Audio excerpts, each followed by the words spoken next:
Daniel, hey, I want to make sure you understand. Never, ever, ever, I love you guys, switch everything over to NEPQ the first couple weeks because you wouldn't know what you're doing, right? You'll take bits and pieces and add it into what you're already doing, like more probing questions, more clarifying, tonality, getting them to let their guard down. Switch that stuff over in the beginning, the first couple months, until you really understand the psychology behind NEPQ and why am I even asking connection questions? Why am I asking situation questions, problem awareness, consequence? If you switch everything over, your sales, of course, are going to get down because you don't know what you're doing fully. That triggers uncertainty in your brain, and that comes out with your prospect, right? Because they say something, you're like, oh, I don't know what to do now because I don't know what I need to do next in NEPQ. So you're going to keep doing what you've done and just interjecting more probing, more clarifying, getting them to let their guard down, better tonality, okay? Concern tone in certain questions compared to a challenging or skeptical tone, or compared to, I'm not sure I understand. What did you mean by confused tone, right? So what you want to do, like you would never use a problem statement for door-to-door. That's only for cold calling companies, B2B, like getting through a gatekeeper. If you use that on the door, you're going to get like smacked in the face. So my first job was door-to-door alarm systems. I installed, my best year I did a little bit under 400 installed accounts in a 3-month summer program. Because when I was in door-to-door sales, it was only a 3.5-month summer program. Nobody sold year-round or before the 3.5 months or after. It was just what you did in 3.5 months. I might still, I don't know if I hold the record for the most installed accounts in a 3-month summer program, but pretty close. Anyways, so when you knock on the door, the first thing you want to do is a pattern interrupt, okay? In our advanced inner circle, we teach more of this because it's more industry specific. So when you knock on the door, I would have like a clipboard, a piece of paper on there with like my first 4 or 5 situation questions on there that I'd kind of scribble notes on.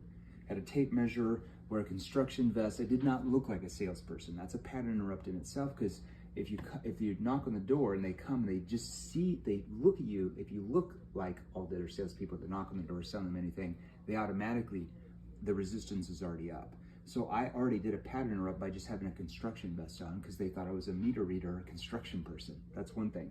So when I knocked on the doors, angled to the side, like 6 feet back, and I'd be looking around, for security, I would look at their yard because we talk about where to put the sign, they get the free alarm, they pay for the monthly monitoring.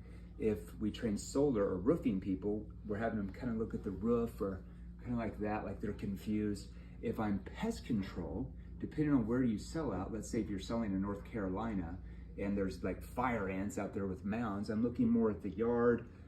If it's spiders, I might be looking kind of around, at the gutters, like spider webs. So I'm kind of looking around, I don't know where you're at or what you maybe focus on, spiders, ants, whatever. So I'm looking around. As they come to the door, I'm going to say it exactly like this with this tone. This is a confused tone, which is a pattern interrupt, which triggers curiosity in their brain. So I knock on the door, they come, they're like, and I'm looking around, and as they come to the door, I don't look at them like this, but as they come to the door, I'm like, yeah, are you guys, because I can kind of see them out of my right eye here. Yeah, are you guys, and I have a pin. Yeah, are you guys the property owners here?